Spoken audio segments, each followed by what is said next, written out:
It's been about 10 years since I last did a favourites video. That may be a slight exaggeration, but only just. I just never think to do favourites videos. But I've watched quite a few things recently that I thought I need to talk about them, I need to share them, and hopefully you may find some inspiration to watch these as well. So we have a small collection of film and TV shows here, and I will talk about the films first, but there is one TV show that I want to start off with before I do the TV shows at the end, because I need to scream and shout about it. I'm so ridiculously excited. Jonathan Creek is one of the greatest things to ever be on British television. I know I'm about 20 years late with this. Again, slight exaggeration. In fact, maybe not an exaggeration.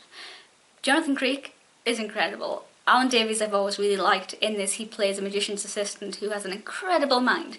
And along with Carolyn Quentin's character Maggie Magellan, who I am madly in love with, he solves these impossible killings and thefts and things like that, and it's so funny, but it's just, there's something about it that I can't put my finger on that makes it different to any other kind of detective mystery I've seen. The only thing that comes close, this isn't a fair comparison, but Sherlock, in the sense that it effectively combines humour and mystery really, really well. So there are a few more TV shows that I'd like to talk about, but first of all there are a couple of films, 3 films, and the first one, appropriately, because I'm wearing my Angelina Jolie t-shirt, is By the Sea.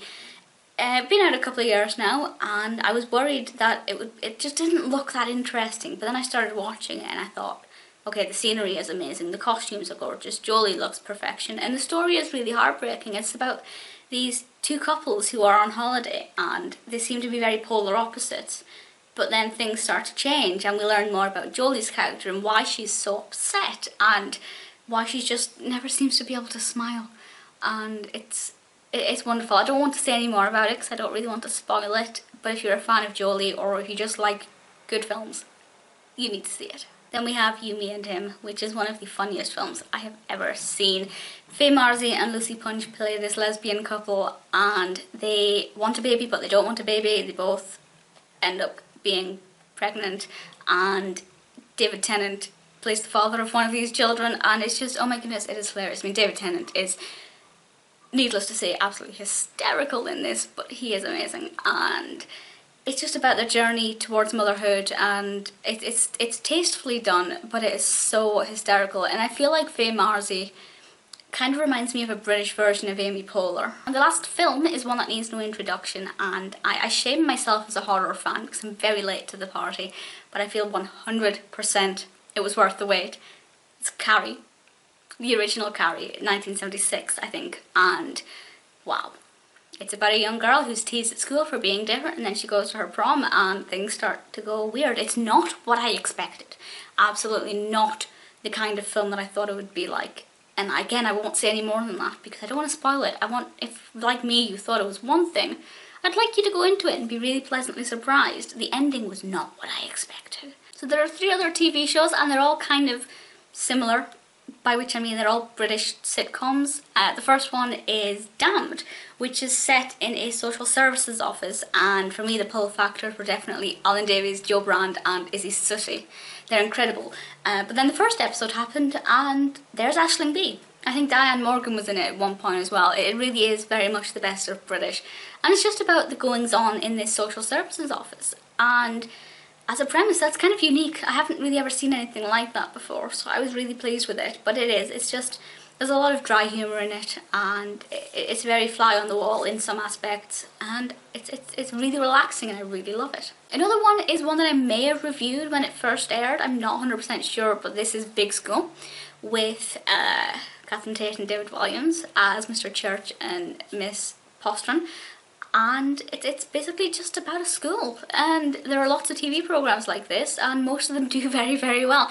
This one for me, the driving force is definitely the cast, the teachers. The pupils kind of have a back role, you know, they're not really in the foreground, but they are there, and it's incredible. It's so funny. If you love British comedy and British humour, this one is for you.